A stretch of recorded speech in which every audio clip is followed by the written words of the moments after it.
تازہ ترین ویڈیوز کے لیے چینل کو سبسکرائب کر کے بیل آئیکن اور آل نوٹیفیکیشن پر کلک کریں تاکہ آپ کو ملے ہر اپڈیٹ سب سے پہلے۔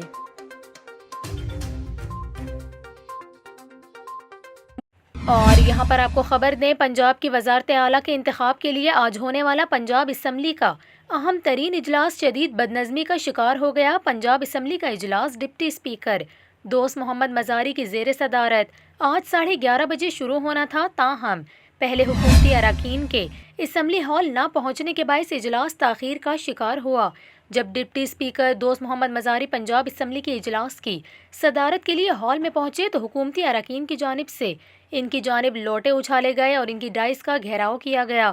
حکومتی اراکین کی جانب سے دوست محمد مزاری کو تھپڑ مارے گئے اور ان کے بال بھی نوچے گئے۔ سیکیورٹی اسٹاف اور اپوزیشن اراکین نے ڈپٹی اسپیکر کو حکومتی اراکین سے بچایا، جس کے بعد وہ واپس اپنے دفتر چلے گئے۔ آپ کو بتائیں کہ وزارت اعلیٰ کے لیے حمزہ شہباز مسلم لیگ نون اور اتحادی جماعتوں کے امیدوار ہیں، جبکہ چودھری پرویز الہی پاکستان تحریک انصاف اور مسلم لیگ کاف کے متفقہ امیدوار ہیں۔ پنجاب اسمبلی کے کل اراکین کی تعداد 371 ہے، جبکہ وزیر اعلیٰ بننے کے لیے 186 ووٹ درکار ہیں۔